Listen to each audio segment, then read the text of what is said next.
the hardest thing for me when we're talking about the roller coaster wasn't the injuries and stuff. I think I got through it pretty good in that case. Mine was once you got to the sparring, and it was just like, oh yeah. No, you told me this. Yes, you just don't get it. Like it's like one day you walk in there and you're landing your shots, right? And you literally.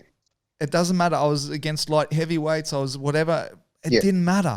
It didn't matter. And I was landing everything. You kind of leave that gym that day, and you're like, I'm gonna have fun come finale. Like you literally have that sort of reeking confidence, and then you go in the very next day. So we're talking about 24 hours later, right? Yeah.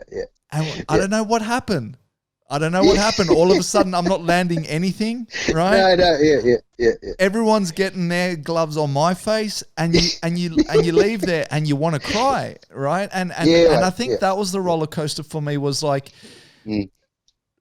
how in 24 hours can you keep bouncing up and down? Where one day you're the king of the gym, and then the next day you're actually the peasant, right? Like in a sense, right? Like you're literally the. And I think it was the most humbling experience there because, as I say, when you first left the gym thinking you were the king, right, you had a bit of a chip on your shoulder. Like, it just happens because you're like, like I was owning people, right? like literally, like without wanting to swear, but you'd be like, you were my bit, like. But then all of a sudden, the next day you walk in and then. It just didn't work out too well, and I think even in that, as I said, like I never went in because I had like depression or anything, so that wasn't for me. For me, it was just more or less a bucket list. It was a challenge. It was whatever you want to do it. I mean, on the finale, they put the video up. I spoke about that. I always told people to chase their own dreams, and I kind of went, well, that's a dream of mine. Like, obviously I was too old to chase it, as in to chase it. But I thought, why not give it a crack? But so the hardest thing for me, I wasn't overweight. I wasn't so I went in it with a totally different kind of mindset. But it was humbling. But that part that you said with that, the easy way to sum that up is rooster one day, feather duster the next. I've never heard that one before, ever. Yeah, mate, you're a rooster one day and you're a feather duster the next, mate. So you're king shit one day and the next day you're brown bread, mate. So, that's great. That's great. That's exactly what it is. You get put on your ass.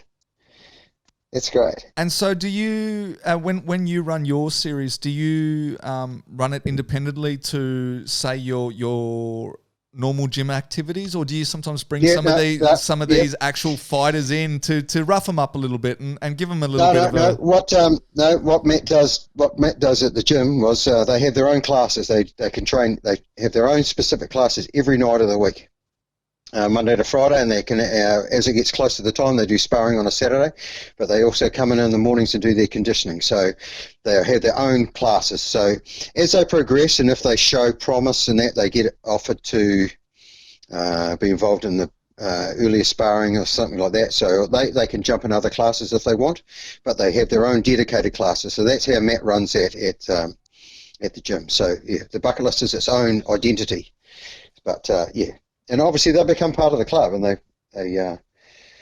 make friends with the other fighters and things like that. So they're watching. They can turn up early and watch and pick up tips, or they can do different classes. So it's really up to them how much they want to get involved. Yeah, I guess I just talk from, obviously, once again, the Wimp to Warrior experience, for a long time, and once again, like, they're not there to beat you up or whatever, but we had, Sharpie make a guest appearance.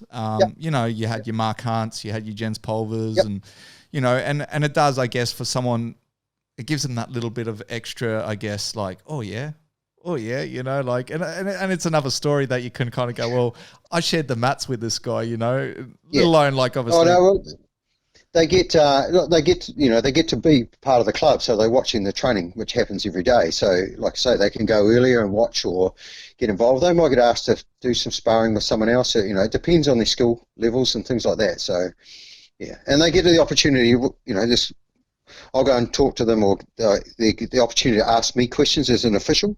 Not that I'm going to be reffing on the show, but I have done in the past, and I can run them through it. So they can ask those questions and get the correct answers. You know, if adhere to the rules, these are the rules. Obviously, they know those, but then they have to act within those rules, and then they can go through scenarios and ask all kinds of questions. Can we do this and can we do that? Or no, you can't. Yes, you can. Or you can in this situation, but not like this. So yeah. So they get very, very good training, and they get drilled very, very well, and they understand the rules. And so then it's down to the day that they get to perform, or the night they get to perform in front of their friends. You know, Nice. it's just fantastic. Nice. It's great. It's really, really good. It's a really good vehicle. It's a great show. We always look forward to it. We love amateur fights, you know, because you watch them, like you say, you know, you watch them and you're thinking, wow. And I might see them later in the week and you just go, whoo. But then you got to see the ones that rise. But then again, it's the ones you get the same thing of. They could be killers in the gym, but they fade under the lights, you know. So, well, you get some that just aren't doing. You don't think they're doing very well, but just come and absolutely perform. You know, just absolute standouts. You know, and they will get the opportunity to be offered membership at the gym. You know, that'll be paid for. Oh, so you guys have like a scholarship that comes from it then? If there's people that show promise and we know that they want to compete more or they want to go on, they will get the opportunity to. They'll get that offer to them. You know, they get offered to fight on other shows, or if they show that potential and it's like, do you want to do more? Yeah, rightio, you can come back to the gym. You don't have to pay for a while, you know. Nice. Come and fight for the club. Nice. It's great. Yeah, it's very good.